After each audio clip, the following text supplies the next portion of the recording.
The verses that I recited in front of you, these are the beginning verses of Surah Yasin. And this surah is very known, right? No matter, you probably know other surahs of the Quran or not, but you know Yasin, right?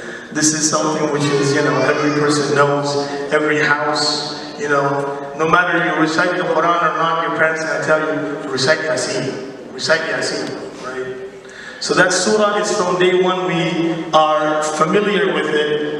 We are accustomed with it.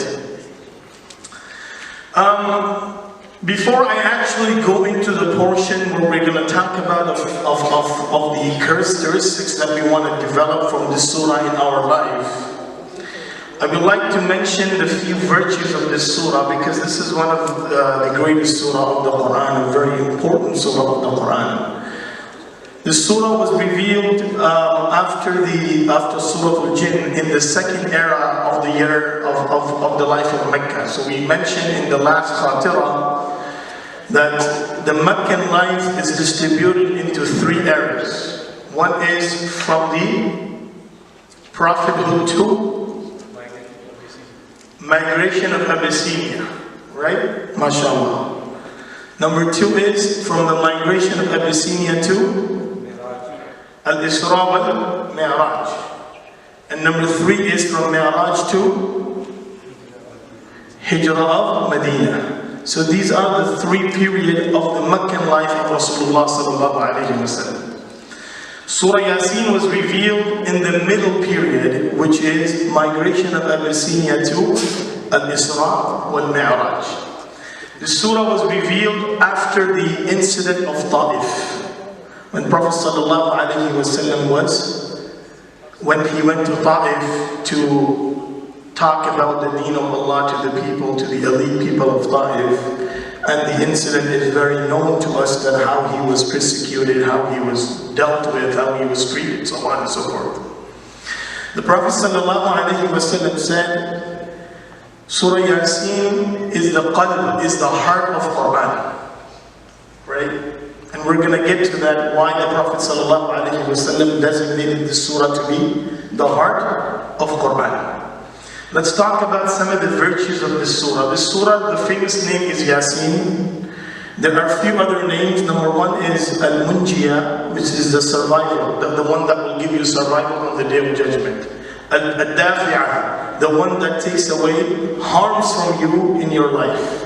These are the effects of this surah we're talking about. And this is why these names have been given to this surah. And then, another name of this surah that has been given is Al-Qadiyah, which gives a good judgment, which gives a sound judgment. The Prophet ﷺ said, the person who recites Surah Yasin with sincerity, when you talk about sincerity, is with full devotion, understanding its meaning, by the end of the recitation of this surah, Allah will forgive all of his sins. By the end of the recitation of this surah, his sins will be forgiven. The person who will recite this surah in the morning until evening, he will be very happy. He will feel enjoyment in his life, or in her life. He will feel contentment. They will feel contentment in their life. And the one that will recite it in the evening till morning, he will feel the same way. In another hadith, the Prophet ﷺ said, "Man qara'a Surah Yasin fi awwal an-nahar qudiyat hawaijuhu."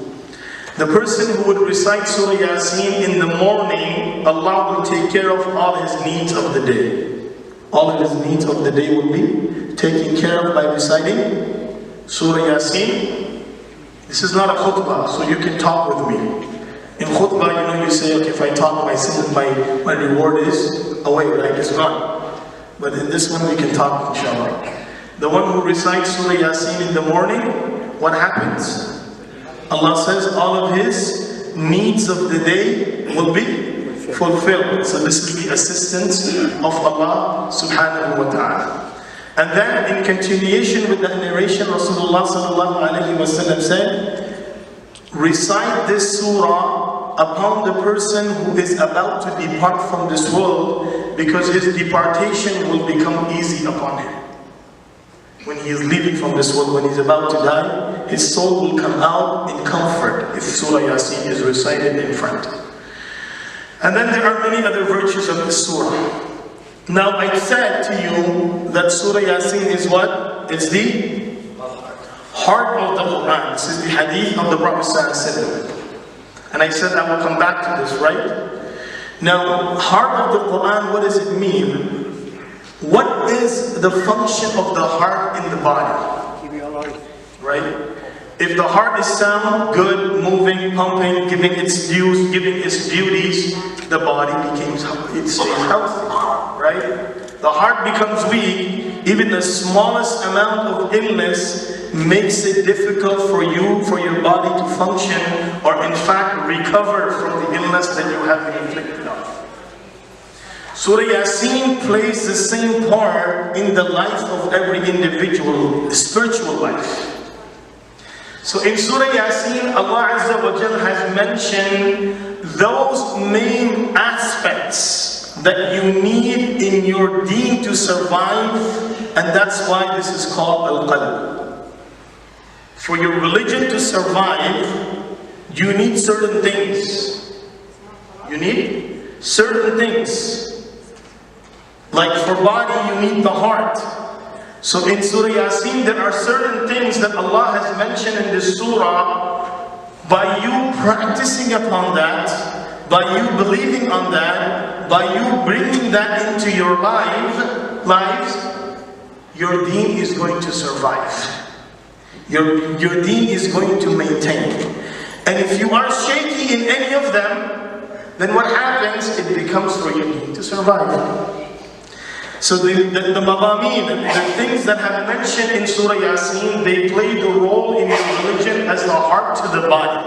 As the heart to the body. Now, going forward, I'm going to mention amongst many things that Allah has mentioned in Surah Yasin. From this surah, we are going to take out two things. We are going to take out two things. And this is the first two things Allah mentions in the beginning of this surah. First of all, Yasin, it has its huruf muqatta'at. It's amongst the words that only Allah knows the meaning of, right? Mufassirin has gone into different aspects of explaining what does it actually mean. Some of them say it's the name of the Prophet. Some of them say it means oh human being. Some of them even say that it's the quality of Allah subhanahu wa ta'ala. However, we're not going to go into those discussions. The second ayah, Allah says, وَالْقُرْآنِ الْحَكِيمِ. Allah says, Al-Quran is the first thing that we are going to talk about today. We said two things that we are going to take from Surah Yasin, right? The first thing that I want to take is Quran.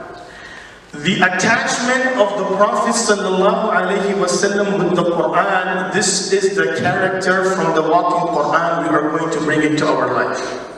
What is it? Attachment of the Prophet sallallahu alaihi wasallam with the Quran, and then moving on to Sahaba ridwanullahi alayhim ajma'in, their attachment with the Quran.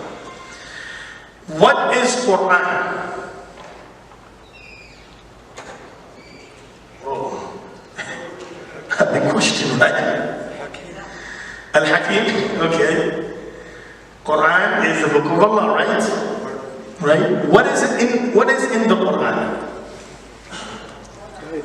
Guidance, right? And way of life. Way of life. Very good, mashallah. We can go on with many subjects. The two things that Allah mentions in the Quran is al-bayyinat wal-huda. Al-bayyinat wal-huda. Miracles, explanation of the verses, explanation of the orders of Allah, and guidance. Now Allah mentions al-bayyinat, which is basically the miracles before the guidance. What does that mean? A true guidance is earned when you understand the miracles, when you understand what Allah is saying, right? When you don't understand what Allah is saying, then what happens? You get the response of Siri, which we had in Isha Salah today. No? You hear Siri in Isha? I heard Siri in Asia. Who else heard Siri in Asia? Right? What did Siri say when we were reciting Surah Buruj? Come on. It came from the sister side, I know. Right? So, the sisters could probably be, was from here? Oh, somewhere around here? Okay, my bad. Sorry, sisters. Right? What did the Siri say? I don't understand. Okay, you were focused on Imam and that's why you heard Siri. MashaAllah. Very good. The Siri said, I don't know what you're saying. This is what he said, right? I don't know what you mean. So, for a normal person, when he is or she is reciting Quran, I don't know what you're saying. I don't know what you're saying. This is the response. Your mind, okay, you know, yeah, whatever. You're standing behind the Imam is reciting, yes, mashallah, very good. Right? The recitation is very smooth and nice and beautiful, mashallah. We are enjoying and moving his head as if, you know, some rap is going on here. Right? And then that's it. Right? That's the attachment. We've only connected the Quran with just our cultural things. We have not connected the Quran with our life. A few years ago, when I was the Imam in Florida, I happened to be at a wedding. I was performing a wedding. Now, I'm not going to mention about the ethnicity of those people who are getting married because I'm going to give it away and that's not going to be nice. I just want to make sure of the point. So it was a language that they spoke that I didn't understand. So we had the nikah taking place at the groom's house. So the bride came in and they had all these things, the old folks, the aunties and everyone saying behind the bride, which I didn't understand. So I got one of the person there and I told him, can you translate for me? I need to understand what they're saying. So he's translating for me this, you know, that, and you know. So as soon as the bride gets to the door, she stops. I'm like, what happened? Why did she stop? They're like, because they're waiting for the Quran. Okay, alright, they're waiting for the Quran. What do you mean they're waiting for the Quran? So a few minutes later, one of the uncles brings the Quran from the car. He gives it to the bride. And the bride holds the Quran and enters the house. As soon as she enters the house, people start throwing flowers at her, right? And then after that, she stops again. And then one person comes and he takes the Quran. So this person is translating all the things that are happening. They're saying this, they're saying this. So when the Quran was handed to the person again, after she had entered the house, the uncle who brought the Quran, he said, make sure you put it in the house in a place where no one can reach. Put it in a place where no one can reach. What does that mean? That's it, Quran. We only needed you to come into the house. Now after that, you sit on a shelf that no one can reach. I'm like, what? No one can reach. I said, whoa, this is mind-blowing. And the way he said it, oh, okay, put it now in the place where no one can reach. I said, what? Because he was translating back then, and understand what they were saying, right? So translation probably gave another meaning to it. So, the whole moral of the story is that Quran has only become a source that when a bride is coming into the house, she enters with it, and after that puts it in a place where no one can reach. That's the attachment of Quran. What does Quran do? Allah Azza wa Jal mentions al-bayyinat wal-huda, miracles and guidance. Now what are we going to understand from miracle and how is going to guide us? That is going to be tomorrow, inshallah. May Allah grant us the understanding and the ability to practice. SubhanAllah wa bihamdihi, subhanakallah wa bihamdik, wa ashhadu an la ilaha illa anta, astaghfiruka.